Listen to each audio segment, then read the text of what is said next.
tenemos que tocar cuestiones y categorías y propuestas que, a pesar de tener ya una cierta trayectoria, no son exactamente aún suficientes familiares para todos. Segundo, porque como usamos las mismas palabras, y las palabras son, pues cada una tiene una historia y no todos conocemos toda la historia de cada palabra, entonces podemos tener dificultades en ese orden. Quisiera, por razones de conveniencia táctica de la exposición, dividir la exposición en 3 tramos. Una primera es para insistir en el hecho de que estamos viviendo,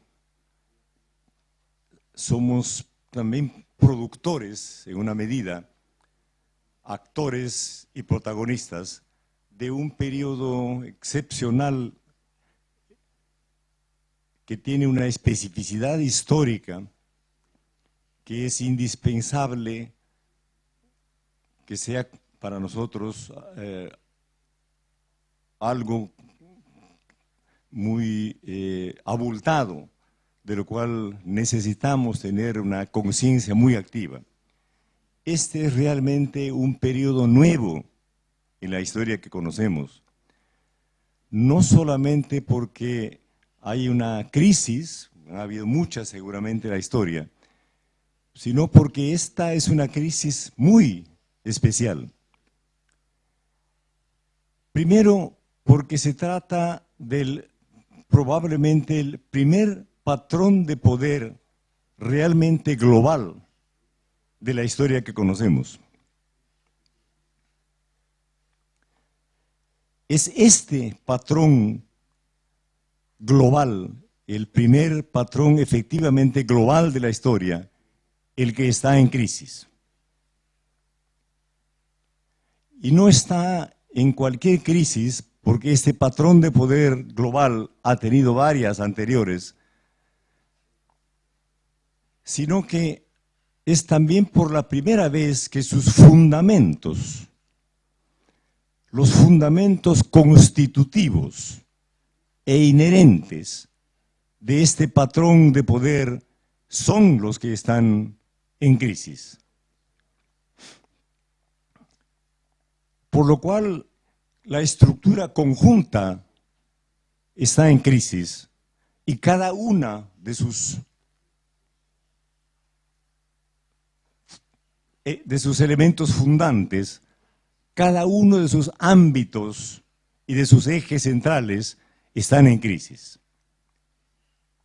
Por lo cual esto no solo afecta a la totalidad del planeta, sino a la totalidad de los miembros de nuestra especie, a cada uno de nosotros. Entonces hay una excepcionalidad histórica, una especificidad histórica de este momento y de esta crisis.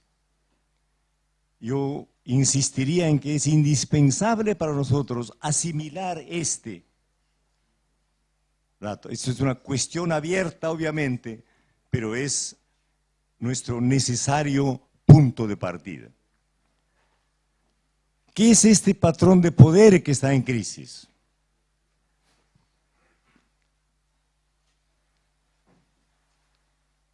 Nosotros hemos venido discutiendo desde hace un poco tiempo atrás este patrón de poder bajo los términos de colonialidad del poder.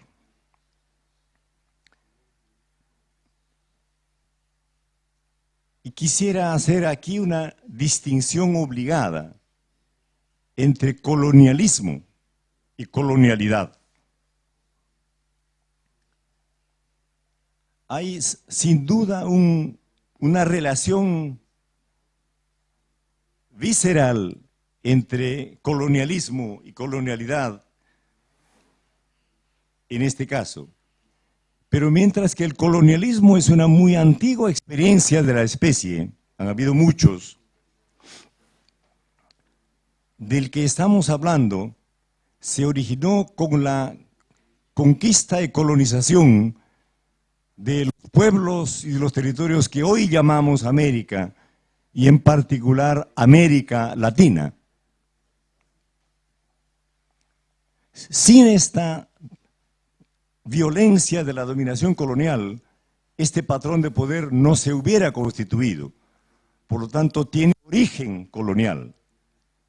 Pero no es solamente porque tiene origen colonial que hablamos de colonialidad del poder, sino porque hay elementos que le son inherentes, que le son fundantes y que han sido permanentes y continuos desde fines del siglo XV hasta este momento.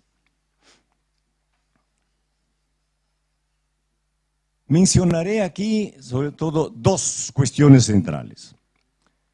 Una primera es que este es un patrón de poder que tiene dos ejes centrales. Uno primero es lo que denominamos un nuevo patrón de dominación social.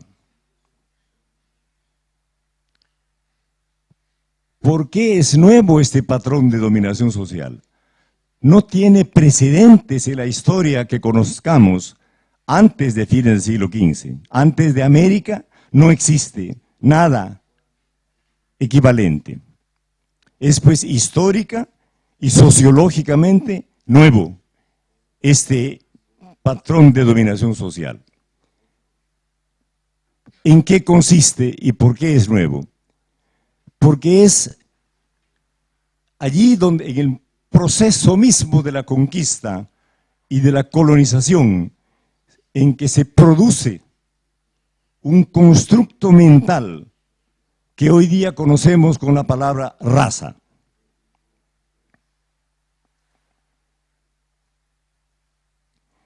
Y que no tenía en el momento de su producción nada en común con la materialidad del universo existente.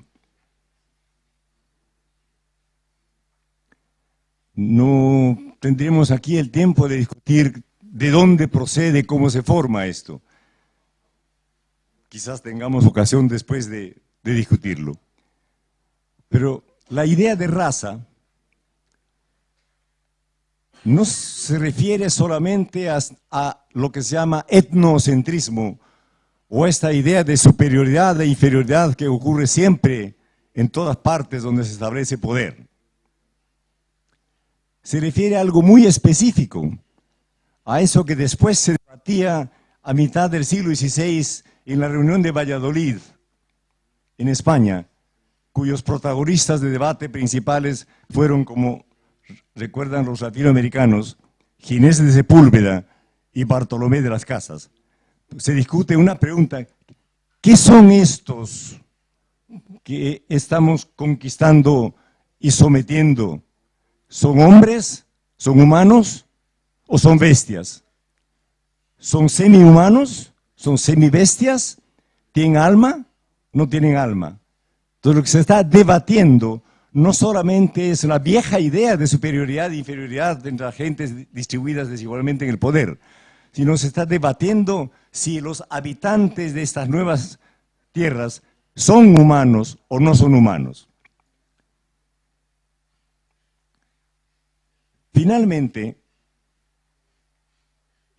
el rey de Castilla y Aragón de ese momento decide que sí son humanos, pero que son paganos y por lo tanto tienen que ser cristianizados.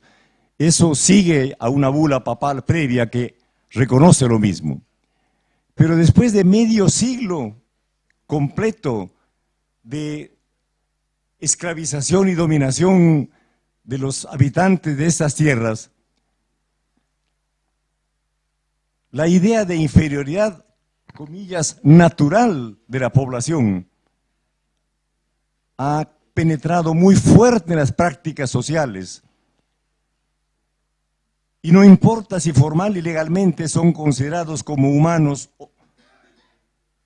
porque porque finalmente son admitidos como humanos, pero en el más bajo nivel posible de humanidad, casi como si no lo fueran. Y las primeras víctimas de esto son los que se llamarán desde ese momento indios,